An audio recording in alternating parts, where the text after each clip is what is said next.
Welcome to Givers, Doers, and Thinkers. Today we talk to Professor Russell James about what makes people give. Let's go.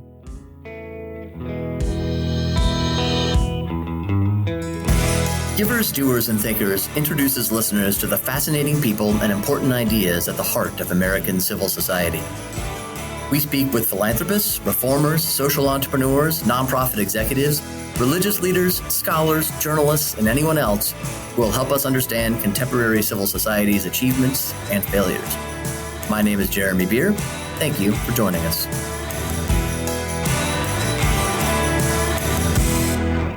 Okay, thank you for joining us for another episode of Givers, Doers, and Thinkers. Today is February 5th, 2024.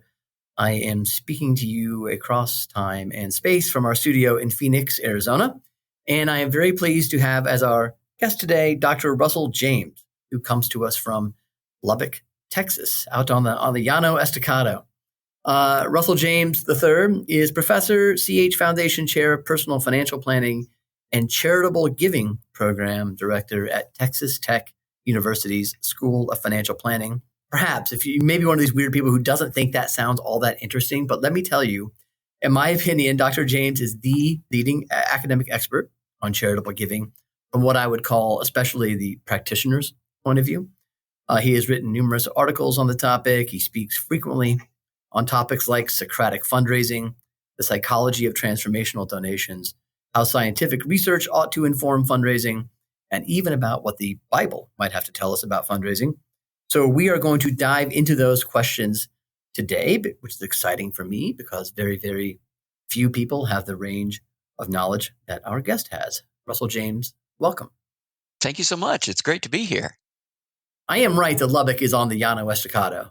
I was impressed that you knew that phrase. We are way out here. We're about 30 miles from New Mexico. So when I say West Texas, this is seriously West Texas. Oh, yeah. But yes, we are up on the Cap Rock, also known as the Llano Estacado, which is actually Spanish for the staked plains because it's a completely flat, treeless void.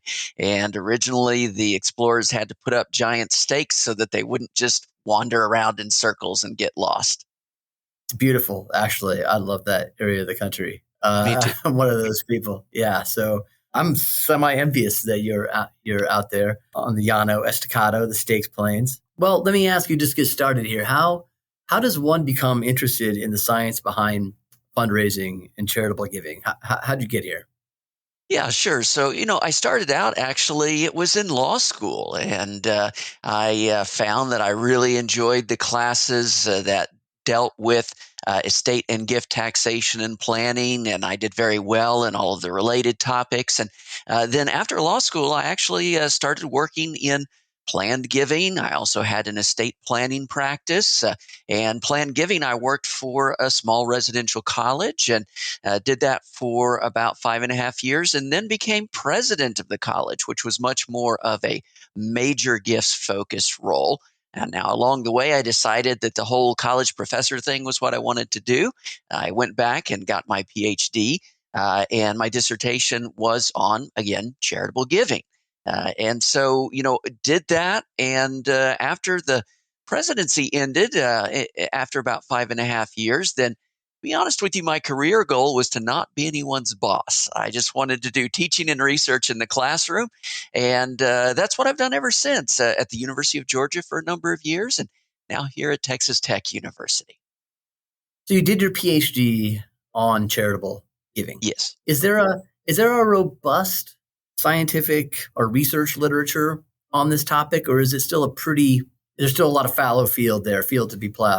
Yeah, it's actually an area where research has pretty much exploded in the last few decades. Now, it's unusual because this research comes from all different kinds of disciplines. It'll come from economics, it'll come from psychology, it'll come from communications, it'll even come from neuroscience or all sorts of behavioral approaches and sciences. And so it is an interesting space because no one in particular owns the question, but lots of people are running experiments, looking at data, or otherwise pontificating about what works or what ought to work in this space. It does seem, though, in my experience, that there aren't too many people who are like you and really very actively trying to bridge the research literature to practitioners. Was that fair to say? Yeah, so that is kind of a unique space that I feel like I can bring some benefit because so many years being a practitioner, both in planned and major gifts, gives me a little bit of an insight into what would be helpful for practitioners. And so I tend to focus my research on those things and on translating the research work of others into things that are meaningful for the practitioner. So, yes, that's something that I definitely try to do in my work. Academics always need translators for the most part. Well, I put it this way, academics are really interested in the why questions. Practitioners are much more interested in the how questions. How do we actually do this? Is there a conference or something is there like an annual conference on like the science of charitable giving or the research on charitable giving that people could go to and connect to? I have no idea if that's the case. If there is, I don't know of it. Yeah, there's a couple that include those. The University of Chicago has one about every year on the science of generosity. There's also probably the biggest one, which includes all sorts of nonprofit research, is known as ARNOVA, which is an acronym for Research on Nonprofit and Voluntary Associations. So, and if you go to an economics conference, the biggest ones, they're going to have people doing that kind of research. Sometimes if you go even to conferences on higher education, they may have segments dealing with fundraising in higher education. So there are little pieces and places where you can, where researchers will gather that are interested in these topics. And so I always try to sort of keep my finger on the pulse of those things and see what the latest is, and obviously try to contribute my latest research as well. Well, you have a long list of topics that you lecture on with some regularity. So I thought we would just kind of go through the list and let our audience get some of the big takeaways from you. Because I don't think, again, that's a world you're fluent in. Most of us on the outside of academia are not that connected, I feel like, to the world of scholarly research, scientific research on these topics. So you are a translator. You've come back. You're Marco Polo. You've gone to the East. You've come back and tell us what you found. People can dig deeper if they want. Just want to call this out now. I'll call it out at the end of our time here together. But LinkedIn, that's where you're most active. If people just put in Russell James, Texas Tech, or Encourage Generosity, which is the name of your initiative. You have a website, encouragegenerosity.com. So that's where they can find you online, correct? Yes. Okay, Yeah, great. So that's great. got that out of the way. So let's start with story. This is one of the concepts my colleagues and I emphasize a lot with our clients. You talk a lot about the story principles behind major gifts requests and the importance of positioning the donor as a hero. What does that mean, and how do you go about that? Yeah, so this is kind of a translation of a variety of research that looks at the power of what's technically called agency in charitable giving. And so the question is, who has agency? Who is the actor in this story? And whenever we can give agency to the donor, well, it leads to more giving. It is more compelling when you tell a story about a character that I can identify with. And the character that is most easy for me to identify with, it's me. And so whenever we can give that scenario that the donor feels like I made a gift and here's what it did, that's going to be very attractive, because oftentimes the reason why we see so many times that people will make a first gift but not make the second one is because they feel like, well, I made a gift, what changed? And they don't know the answer to that question. It's kind of hard to get them to do it again. And so that idea of not what impact is the organization making, but what impact did my gift make? And that sort of change in the narrative is very powerful. Now, I like to put it this way. It's not that the organization isn't important, but rather the organization plays the role not of the hero, but of the hero's magical instrument of impact. Sometimes I'll compare it to the organization is Thor's hammer, which is very powerful, but it's not the hero. You have to have the donor decide to pick up this magical instrument of impact that is the nonprofit organization. And that story is compelling for the donor. It's a story about the donor and about the impact that the donor makes through their giving. And that slight change is very different from the story that says this is all about how wonderful our organization is, and you should honor that wonderfulness of our organization by laying money at our feet. That might get you the pat on the head gift. It might get you the isn't that nice for you people gift, but it's not going to get you the major life investment gift. And that, I think, is the difference in the way that we frame our stories that could make a real difference in terms of the gifts, especially the large life investment gifts, which are really the ones that move the needle when it comes to dramatically changing the capacity of nonprofit organizations. So it's particularly important in major gifts more than it is when you're asking for $50 or $100. To the donor is the agent, the organization is the facilitator. I know magical instruments, good way to put it too, but is that a good way to put it? I think maybe I stole this from you. Like the story you're going to tell is they're giving through you to somebody else on the other side, not to you. Exactly. So small gifts go to an organization, but large gifts go through an organization. So that framing is particularly important for very large major investment gifts. Now, we see experimental results that if you give the donor agency, it's also going to help with small gifts, but it becomes particularly powerful when we get into that major gift size because, frankly, major gifts those aren't going to happen if you're just telling the organizational hero story. Right. What are some ways in which, practically speaking, you can give donors or prospective donors that sense of agency? Other than the way you frame the story, are there other techniques that help create that sense of agency? Is it giving people options, for instance, of like what they want to give to, like the menu? Yeah, 100% options do that. Menus do that. Obviously, allowing donors to put instructions with their gift, that does that. And so anything that gives donors that sense of I'm in control. If you, I'll give you some of the weirdest experimental results we have that show this. There was one study that showed that if you first allowed people to, it was an experiment where people were asked if they wanted to sign a petition for a cause, and then they were asked for a donation. Well, it was divided in that in one set, people were given a pen to sign the petition, and the other set, they were asked if to choose between a black pen and a blue pen. Well, just giving them that choice, that option, increased their sense of self-efficacy, increased their sense of being in control, and even in that small dollar kind of weird psychological experiment result, it increased people's giving. Now, when it comes to actually real substantial donations, though, we are talking about giving that is personally meaningful to me because it comes from my identity. That is my people, my values, and my life story.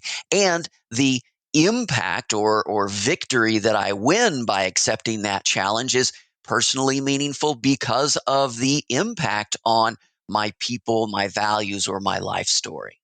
Which only further affirms my identity, correct? Exactly. It is a continuing cycle. It's not a one-shot process. It begins and ends with identity in the same way that any story is going to start with the main character's backstory. It is that backstory that will motivate them to accept the challenge, the call to adventure. And then ultimately they will win a victory. But in the resolution, we are shown how that victory actually has changed or improved, enhanced the identity of the main character. These core story elements are elements that we can include in our fundraising story, in our donor development processes. Not just in how sort of a solicitation is framed, but it strikes me as you're speaking here, it's also in how the report back on the gift is framed. It would seem to me that you need to tie back again to what the donor was trying to accomplish, how they stepped forward and made this, decided they were going to make this gift. I mean, am I right? The report itself, besides just ever being present, which we're very bad at reporting on gifts oftentimes in this business, but should itself reinforce the same story that was kind of as it was framed up before the ask was made? Yes, absolutely. And in fact, what we see a lot in fundraising is if you think of these as story elements, we have the backstory that motivates the main character to accept the challenge, which is the call to adventure, goes through this long process, ultimately wins a victory, and then the victory is shown to be personally meaningful because of the change in their identity. What we often have in fundraising is it would be a bit like if you go to watch some epic movie and you learn about the main character's backstory, and then they're faced with a challenge, and the guiding sage comes alongside and gives them that call to adventure of you need to undergo, start this journey because there's a promise of a victory. And then as soon as the main character says, yes, let's do it, the credits roll. The film is over. There's no rest of the story. There's no victory that is won. There is no confirmation of the victory. There is no confirmation of the changed identity. Now, if you went to a movie and had that experience from a particular director, would you ever go back to a movie by that director again? And the answer is no, we would never do that again. That's a horrible story. It ends at the point that the main character accepts the challenge and then it just stops. But that's what we do in fundraising so often. We never finish the story. And then we're surprised when our donor retention levels are so low. Why don't they want to do this again? Even if we have another compelling ask, well, they don't trust us because we didn't deliver the rest of the story last time. You suggest that fundraisers ought to follow a Socratic method. What does it mean to be a Socratic fundraiser, and how would that differ from other approaches? Yeah, so we're talking about storytelling, but the most powerful story is the story that the donor herself or himself tells. So, what we want to get is we want to get the donor to tell their own donor hero story. In other words, we are, yes, uncovering information. For example, we want to know how the donor's identity, their people, their values, and their life story connects with the cause. We also want to know this because we want to help the donor to define a personally meaningful victory in their charitable giving. Now, what makes a charitable or philanthropic victory personally meaningful? Well, again, it's that connection back to the donor's people, values, or life story. So through questions, we can, number one, uncover the donor's identity connections to the cause or the organization or even the project. And along the way, we can help the donor to define that personally meaningful victory. So notice that in that cycle, that shows us the connections between the identity and a potential challenge. It shows us the connections between a potential victory and the donor's identity. And so the only piece left now is to present that compelling challenge, that call to adventure that promises the hope for that personally meaningful victory. And that's what we as fundraisers do, not only at the ask or at the presentation of the menu options, but also helping them to see, what is the most meaningful thing you could do with your money. That's what makes the giving compelling. And the most compelling way to do that is not for me to tell you this is what you care about, but instead to ask you, what is the most important thing that you could accomplish? Tell me about some of your connections to this cause, to this organization. If money were no object, what kind of an impact would you like to make at this organization? And as I elicit that from you, I'm not just information gathering, I'm actually helping you along a journey where you are constructing your donor hero story that will ultimately compel the most meaningful gift, which is often going to be the largest life investment gift. I love it. We're going to come back. I want to ask you, I think you started to touch on it there, but about what are some of the real world magic questions, words and sentences that fundraisers should use? But we'll hold right there and we'll go to a break and we'll be right back with Professor Russell James and keep talking about the science and psychology of charitable giving. Hey folks, I'm Jack Fowler, the author of Civil Thoughts. That's the free weekly email newsletter for the Center for Civil Society at Unveil, where we try to strengthen civil society. Civil Thoughts gives you a dozen plus recommended readings. Here's a link. Here's an excerpt of important articles and essays that I've come across in the previous week. I think anyone who's intelligent, dear intelligent American, that you will like it. So how do you get Civil Thoughts? Well, you go to civilthoughts.com, sign up. Trust me, it's totally free, risk-free. We're not selling your name to anybody. You'll enjoy it. civilthoughts.com. All right, we are back with Dr. Russell James from Texas Tech University. He is an expert on the science and research behind charitable giving. And we're just talking about especially truly major gifts, transformational donations, we might say. I think you were getting to some of these magic words, perhaps, and maybe you've already feel like you've covered it, but let's bring them out again for those, because it's so important. And it's one of the questions that people in this field really grapple with, trying to get their heads around. Like, what are the most effective or magic words, questions, sentences to use when I'm trying to help a donor construct this journey for him or herself? So, Jeremy, here's the interesting thing that I found. In my book, The Socratic Fundraiser, I go through about 200 questions that walk through these steps, walk through these processes, that the digital version is free on my website, or if you connect with me on LinkedIn. So I'm not hawking anything here. But the interesting thing is, as I have presented to fundraisers, we go through, for example, blocks of questions 4 at a time that are up on the slide, and go through this is what this group does, this is what this group does, and I'll ask people in the room, which of these is the one that you would most like to ask? And for most of the slides, I get an almost even split among the 4 questions. So the idea here is that there isn't one magic question. There is a magic journey that you need to go through these steps. Identity connects to challenge. Challenge promises a victory, and the victory connects back to identity. So you do need to go through those story steps, but there's not a magic question.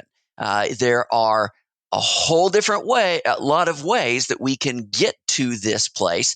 And you just kind of have to pick what fits your style, what fits your comfort level, the way your conversational style is. And the more that you get better with these things and get more flexible with these things, the better you'll be. Because oftentimes a script is not as powerful as understanding the steps you're trying to go through. And we can do that in a lot of different ways. Yeah, it's like being on a battlefield. You want to know the objective, and principles by which to act in a situation that's fluid and dynamic. You don't need a script that says move left 100 yards and then go right 50 yards, right? And that makes total sense. So I'd like that, though. There's a magic journey that's the same, but there's a number of words and sentences and ways to get and draw out, connect those dots for people between their identity, what's a personally fulfilling or personally meaningful gift, I think is how you put it, right? And then offering a way to get from A to B, basically, with an ask. Exactly. That's very, very well put. So we're going to move past the story here. I want to ask about neuroscience. Let me ask this from a skeptical standpoint. I think this is one of those sort of fields where there's been a lot of overpromising and under-delivering when it comes to deploying research from neuroscience to change lots of sort of soft fields like this one. Well, what can we really learn about fundraising from neuroscience? What's something we can really take away from findings there? So, Jeremy, I actually share your skepticism. I Okay. do neuroimaging research. I've published neuroimaging research in peer-reviewed academic journals and all of that. And for me, where it is powerful is where we see triangulation. So that's the idea of the neuroscience tells us one thing, the in-depth qualitative interviews tell us one thing, the experiments, A/B tests tell us one thing, and they're all telling us the same thing. And that's where I think it becomes very powerful. Let me give you an example of where this comes about. In one set of experiments, I put people in a brain scanner and actually had them do their estate planning. We had them make decisions on charitable estate gifts. They also made other kinds of charitable decisions, small gifts, volunteering, that sort of thing, because we wanted to learn what was it that predicted when someone was going to say, yes, I want to include that charity in my will or in my estate plan. And it turns out that it was activation in two brain regions. This is called the precuneus and the lingual gyrus. The precuneus is engaged whenever we take an outside perspective on ourselves. Lingual gyrus is when we're engaged in internal visualization. Now, what that means is, practically speaking, those two areas activate whenever we are engaged in visualized autobiography. That is when we are mentally traveling back in time, recalling life events, for example. Now, that was interesting, but what was made it more interesting is there's been in-depth qualitative interviews done with donors who have included charity in their estate plans to ask them, why did you pick the charities you picked?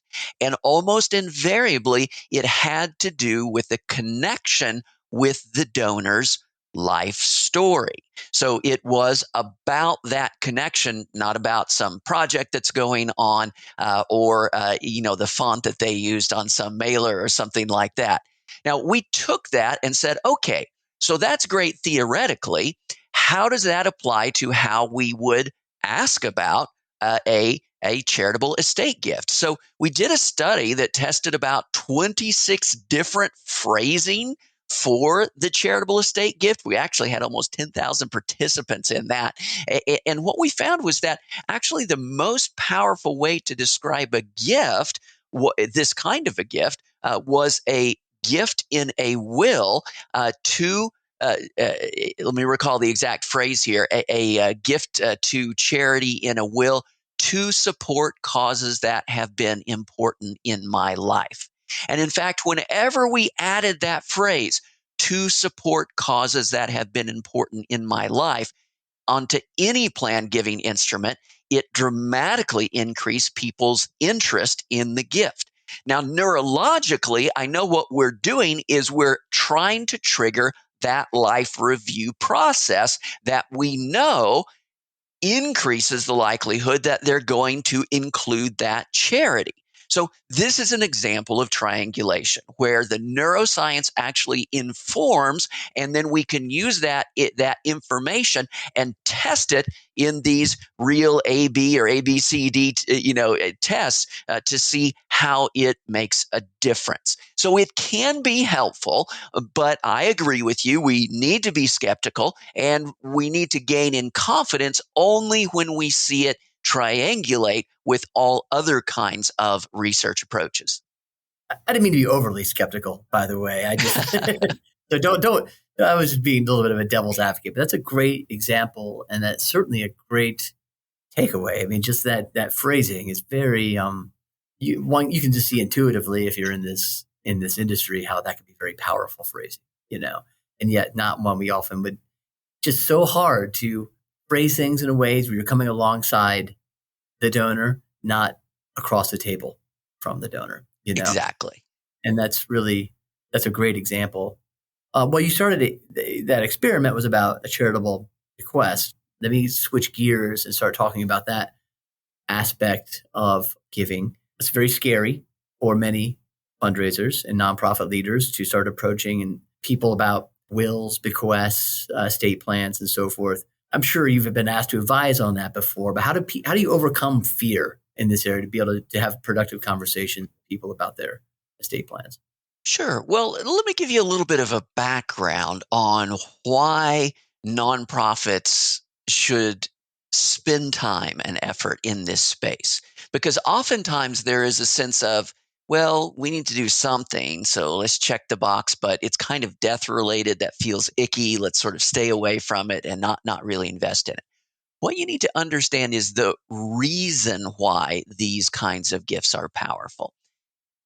The single most powerful transformation that you can make with a donor who already cares about your cause is to get them to start thinking of their wealth as donation relevant, not just their disposable income.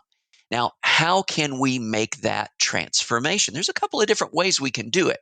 If, for example, we get a donor to add charity into their estate plan, that is a commitment to make a gift from their wealth. It makes their wealth donation relevant. Nationally representative longitudinal study shows that after people add that to their estate plan, their average annual giving spikes by 77%. And that increase is sustained 2, 4, 6, even 8 years later. One of the reasons is because now their wealth has become donation relevant. Another way we can do that doesn't have anything to do with legacy giving. It actually has to do with non cash giving. That if we can get donors to give, say, shares of stock or real estate, those are not disposable income gifts. Those are not pocket change gifts. And now we've changed the reference point. Because if we're getting pocket change gifts, these disposable income gifts, I'm going to compare that to other things I spend cash on, right? What I just spent at Starbucks. But if I get a gift from, say, shares of stock, which actually gives the donor a double tax benefit by avoiding capital gains taxes, now I'm comparing it with my stock holdings, my portfolio, my wealth holdings. In the same way, if I get a gift from an IRA or 401k. Now I'm comparing it with wealth and wealth holdings. So, how do we get into these conversations? Well, the number one piece of advice that I say is don't lead with death. If you lead with death, you're going to get Yeah. all of these kind of negative avoidance responses, at least from most people. So, how do we get into this conversation in a way that doesn't lead with death? Well, we can be real practical about it. For example, we can talk about, hey, have you heard of any of the extra tax benefits you get from giving out of your IRA?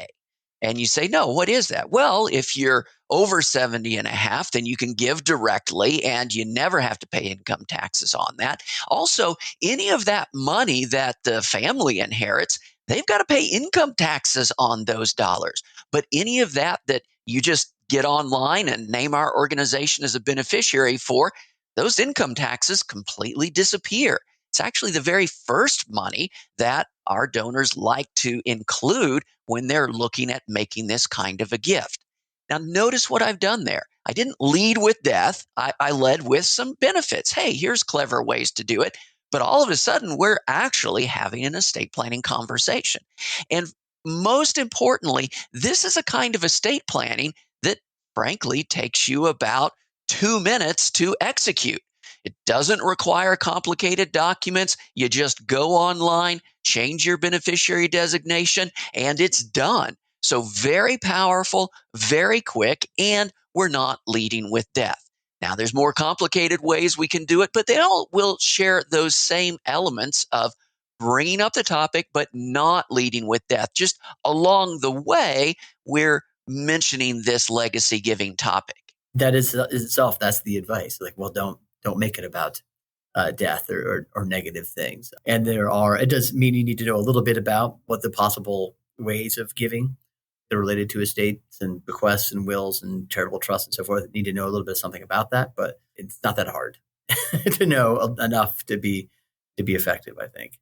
And Jeremy, let me say a couple of things about that. One, a lot of times fundraisers get really nervous about having asset conversations or estate giving conversations or all of that. And what I would suggest is a great cure for that is to have the right destination in mind. And what I mean by that is this. Your purpose in opening a conversation with the donor about giving from assets or estate giving or life insurance giving or whatever the asset might be is to get the next meeting at which you can present some valuable options. Your goal is not to pass some on the fly CPA examination where you're quick with the right answer. Honestly, even if you know the right answer, you don't want to immediately give it in passing conversation. You instead want to use that issue as a reason to have the next meeting. Because two things happen if you have that next meeting. Number one, it gives you plenty of time to do some research, make some phone calls, come up with some genius plans.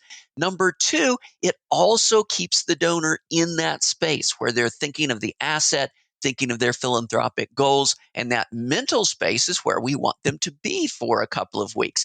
It also causes the donor to treat what's presented with greater value because now time has passed. You have put in some effort and work, or at least appear to, even if it's something you've done 100 times. Whereas if you just give the answer in offhanded conversation initially, it's not going to appear as powerful. Also, it kind of messes up the social nature of that initial conversation because now you're diving into the technical details too quickly.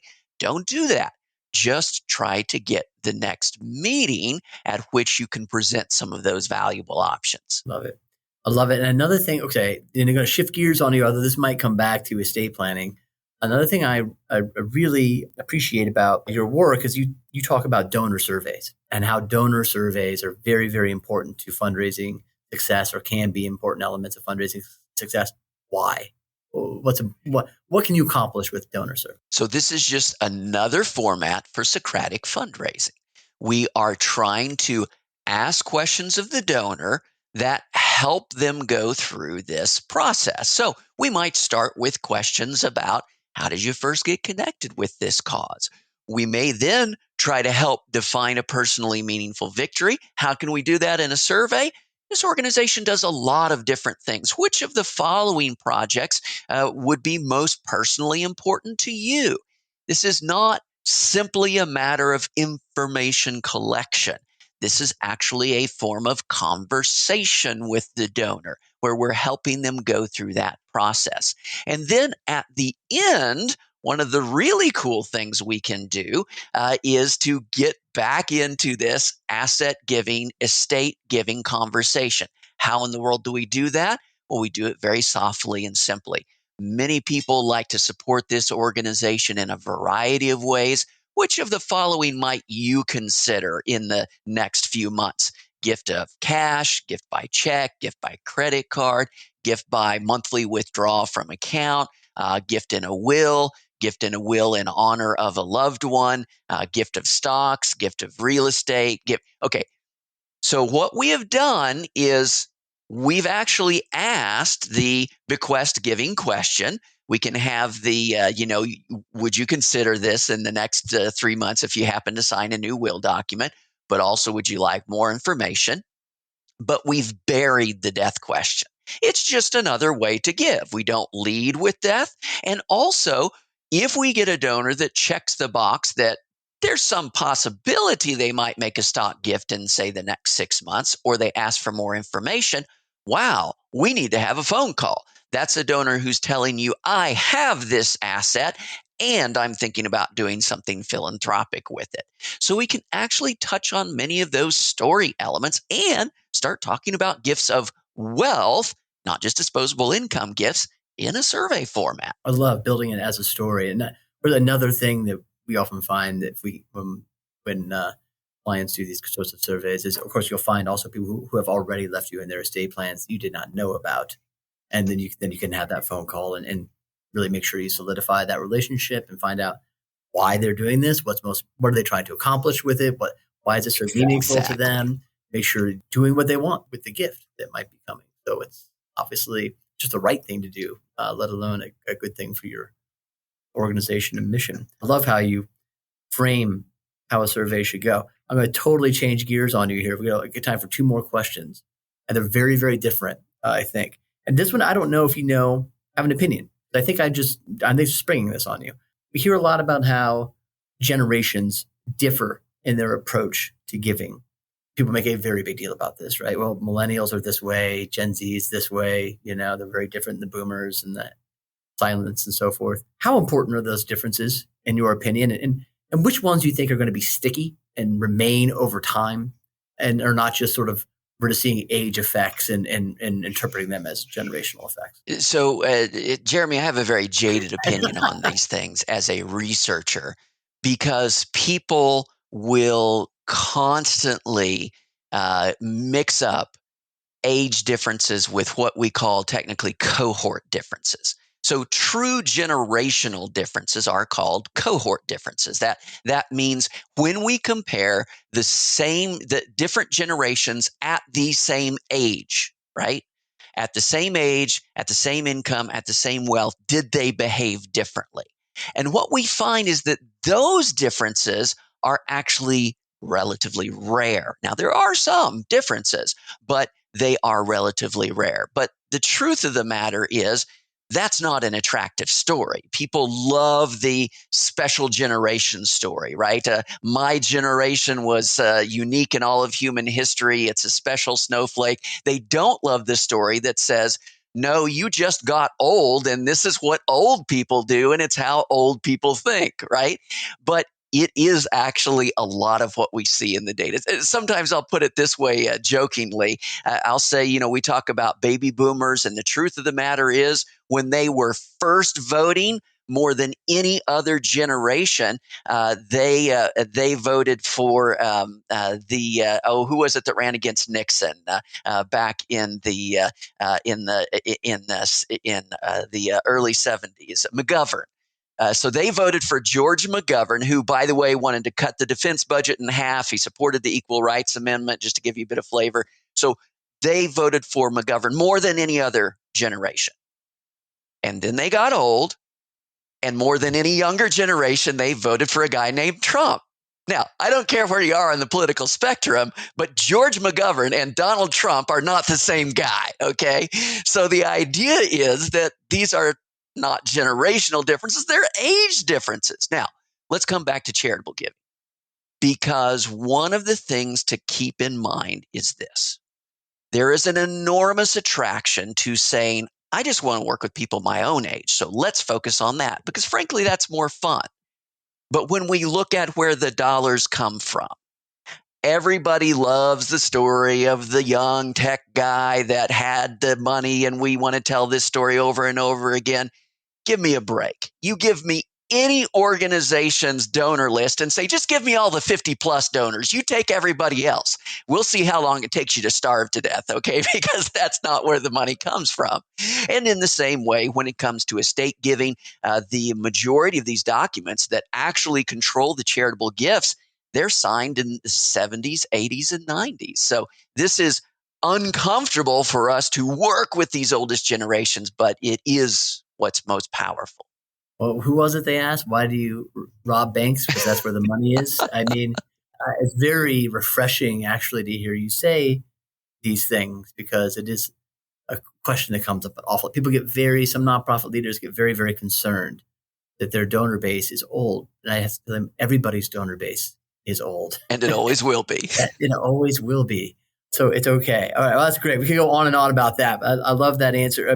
Last thing, again, totally changing gears, but I teased this at the beginning, so I feel like I need to give you last answer about the Bible and fundraising. It's just one of the things that you will talk about sometimes.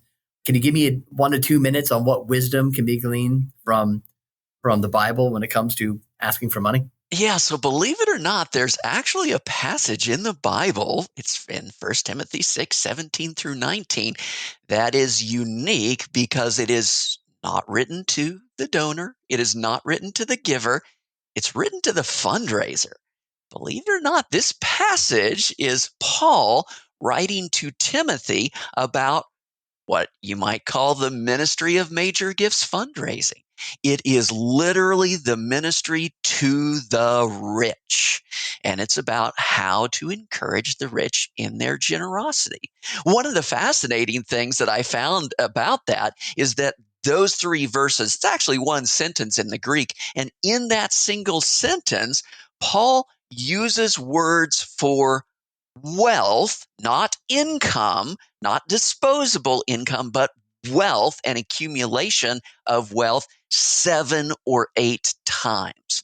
So when I talk to you about this idea of getting the donors to consider their wealth as donation relevant being so powerful, that's not a new idea. It's a couple thousand years old, but it remains powerful today when we can have these wealth conversations with wealth holders about the use of their wealth.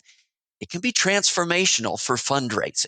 Now, that doesn't mean that small gifts, gifts from income, regular gifts aren't important. It means there is a separate ministry to the rich that is about their wealth and wealth sharing. Very good.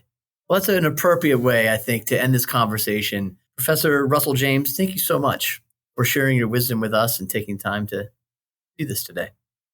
Thanks, Jeremy. People can find you on LinkedIn, principally. You asked me to mainly drive people to LinkedIn. Connect with me there, then I'll send you all my stuff. Yeah, he's very responsive. EncourageGenerosity.com also works to find free stuff, or just Russell James, Texas Tech. He'll come up on LinkedIn.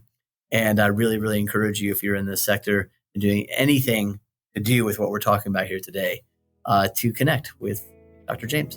Thank you. Thanks, Jeremy. Thank you for joining us for today's episode. If you enjoyed it, we invite you to subscribe and or rate and review this discussion on Apple, Spotify, or wherever you listen to our podcasts. And have a guest you'd like to hear from? Send your request to our producer, Katie Janis, at kjanis@amphil.com. That's KJANUS@amphil.com.